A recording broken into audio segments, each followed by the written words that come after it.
آپ حضرت کا استقبال نعرہ تکبیر کے ساتھ فرمائیں. مچل کے نعرہ لگائیں. حضرت کا استقبال فرمائیں. نعرہ تکبیر، نعرہ رسالت. تھوڑا آہستہ سے نعرہ لگا دیں. نعرہ تکبیر. ارے مچل کے دونوں ہاتھ خدا میں لڑا کے نعرہ لگائیں. نعرہ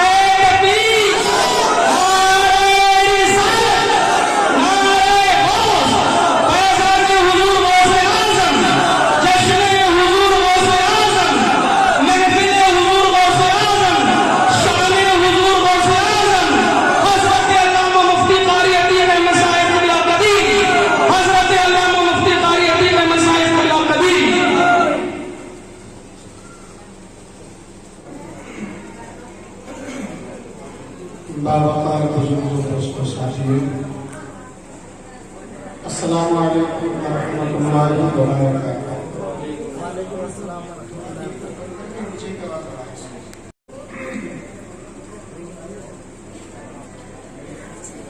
نحمده ونصلي ونسلم على حبيبه الكريم. أما بعد فأعوذ بالله من الشيطان الرجيم. بسم الله الرحمن الرحيم. واتبع سبيل من أناب إلي. صدق الله العظيم.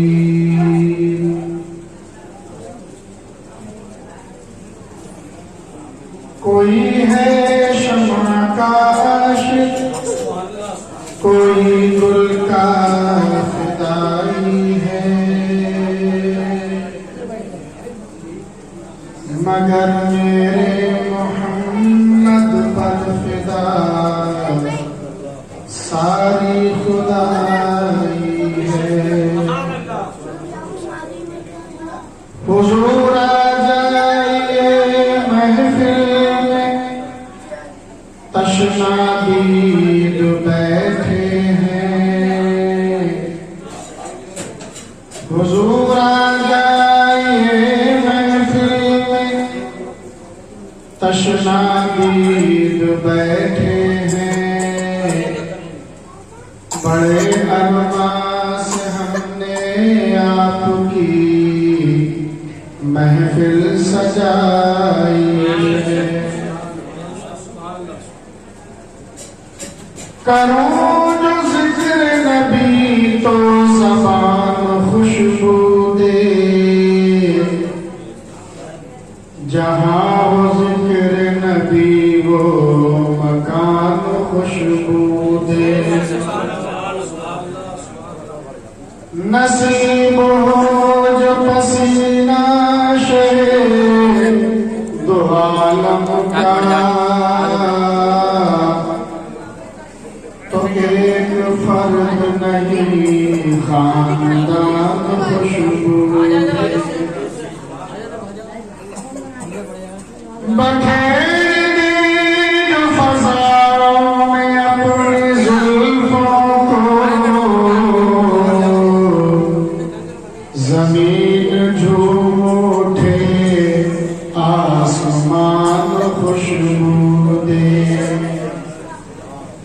وہ مسکرا دے تو ساری فضائیں اٹھے، وہ بول دے تو یہ سارا جہان خوشبو دے.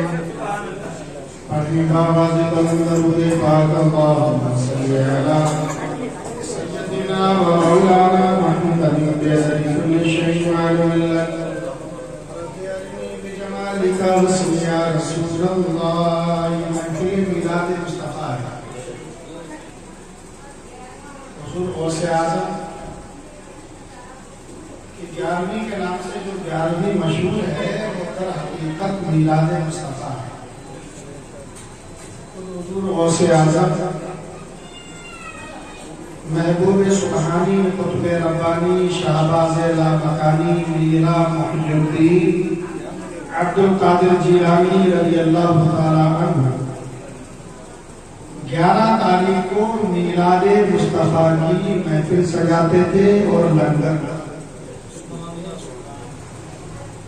11ویں جو ہے وہ نہ حضور غوث اعظم کی پیدائش کی تاریخ ہے اور نہ ہی آپ کے عرس مبارک کی تاریخ،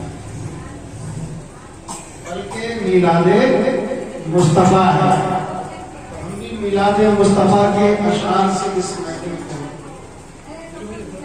آغاز کرتے ہیں، اپنے گفتگو کا آغاز کرتا ہوں، سماعت فرمائیں۔ سحر کا وقت تھا، معصوم کلیاں مسکراتی تھی، سحر کا وقت تھا، معصوم کلیاں مسکراتی تھی، ہوائے خیر مقدم کے ترانے گنگناتی تھی، ابھی جبریل اترے بیعت کعبے کے منبر سے، ابھی جبریل اترے بیعت کعبے کے منبر سے، کہ اتنے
سلام اس پر کہ جس نے بے کسوں کی دستگیری کی، سلام اس پر کہ جس نے بادشاہی میں فقیری کی، سلام اس پر کہ اسرار محبت جس نے سکھلائے، سلام اس پر کہ جس نے ظرف اٹھا کر پھول برسائے، مولاي صلی وسلم دائما ابدا على حبيبك خير خلق كلهم محمد سيد الكونين والثقلين والفريقين من عرب ومن عجم، مولاي صل وسلم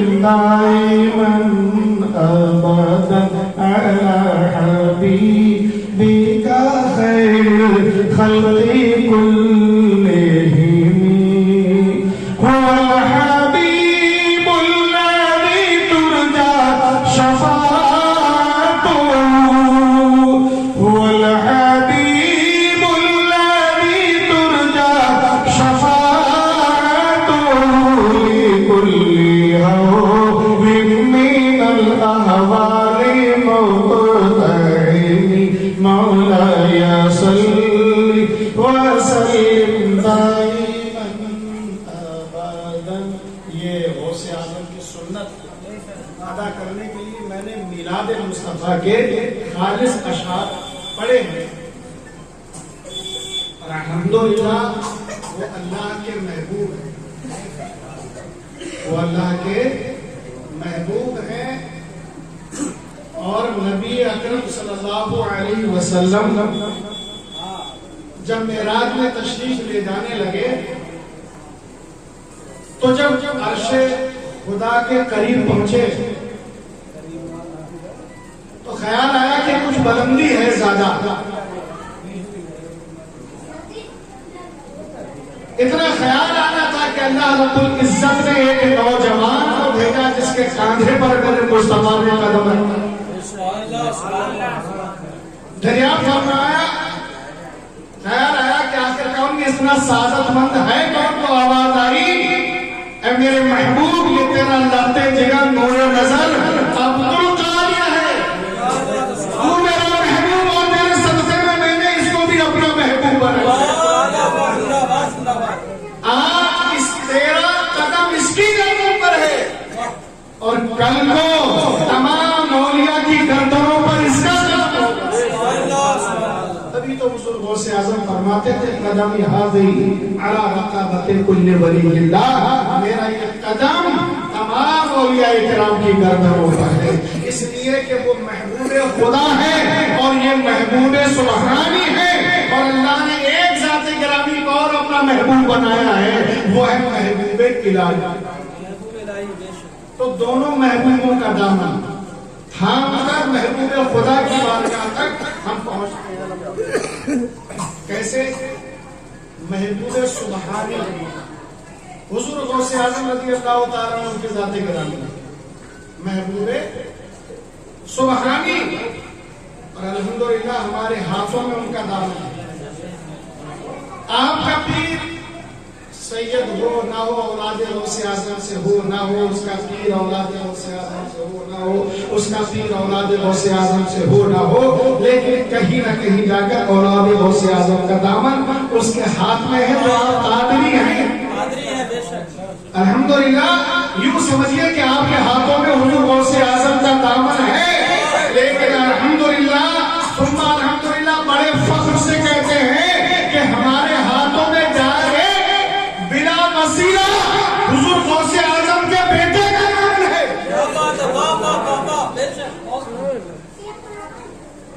بیٹا ہے، بیٹے کا جو والد ہے، بیچ میں 20 واسطے آ گئے، 15 واسطے آ گئے، حضور غوث اعظم کا بیٹا، بیٹے کا بیٹا، بیٹے کا بیٹا، بیٹے کا بیٹا، یہاں تک بیچ میں اگر 10 20 اگر 50 واسطے بھی آ جائیں تو سب سے اوپر والے دادا کا سب سے نیچے والا بیٹا بھی بیٹا کہلاتا ہے، جگر کہلاتا ہے۔ تو ہمارے ہاتھوں میں حضور غوث اعظم کا دامن ہے، اور بلا واسطہ ہے، ڈائریکٹ ہے، اس لیے کہ ہمارے ہاتھوں میں ہم اپنا شجرا بتاتے ہیں، ہمارے ہاتھوں میں حضور فضل حمید میاں کا نام ہے، سید فضل حمید میاں، اور ان کے والد گرامی ہیں سید عبدالاحد میاں، ان کے والد گرامی ہیں سید عبدالرشید میاں حضور قبلہ عالم، ان کے والد گرامی ہیں سید عبدالقدیر میاں، ان کے والد گرامی ہیں سید عبدالبصیر میاں، ان کے والد گرامی ہیں سید رحیم اللہ میاں، ان کے والد گرامی ہیں سید معز اللہ میاں، ان کے والد گرامی ہیں سید حبیب اللہ میاں، ان کے والد گرامی ہیں سید جان محمد میاں، اور ان کے والد گرامی ہیں سید گل بابا میاں، اور ان کے والد گرامی ہیں سید مراد محمد میاں، ان کے والد گرامی ہیں سید عبدالعزیز بابا، ان کے والد گرامی ہیں سید بوردل بابا، ان کے والد گرامی ہیں سید لطیف بابا، اور ان کے والد گرامی ہیں سید عبدالرزاق